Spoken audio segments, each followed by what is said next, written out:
দাদা আসবো? হ্যাঁ বলুন। দাদা সামনে পুজো আসছে, হাতে টাকা পয়সাও নেই, গার্লফ্রেন্ডকে নিয়ে ঘুরতে যেতে হবে, তোমার দোকানে কাজে নেবে? আচ্ছা হ্যাঁ, না না না, কাজের লোক লাগবে না এখন দোকান। না দাদা আমাকে কাজে নাও দাদা, ওরকম করুন দাদা, কাজে নাও, খুব কাজে আরে একদম, দাদা। আরে হাত পা ছাড়ো। ঠিক আছে ঠিক আছে, এমনিতে একটা কাজের ছেলে ভাবছিলাম লাগাবো। ঠিক আছে তোমায় নিয়ে নেবো কাজ, অসুবিধা নেই, কিন্তু একটা শর্ত আছে। দাদা কি শর্ত? দোকানে যে ফার্স্ট কাস্টমার আসবে তোকে ওকে জামা বিক্রি করতে হবে, আর যদি না পারিস তাহলে বেরিয়ে যাবি। ঠিক আছে দাদা, ঠিক আছে।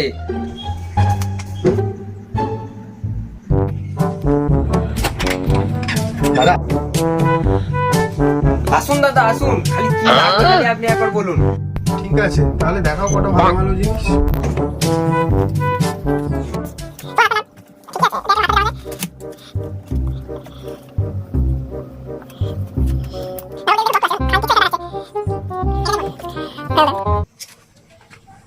জানো দাদা, আমার ঠিক পছন্দ হচ্ছে না।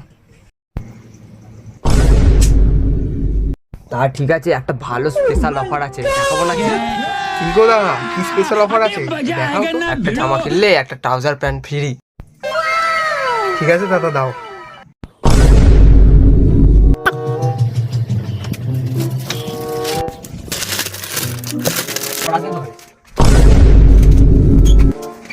তোকে সাহস দিয়ে গেছে আমার দোকানে জামার সাথে প্যান্ট ফ্রি দেবার? আমি তোকে বলেছি না তোর বাবা রেখে গেছিল, তুই যে ফ্রি দিয়ে দিলি?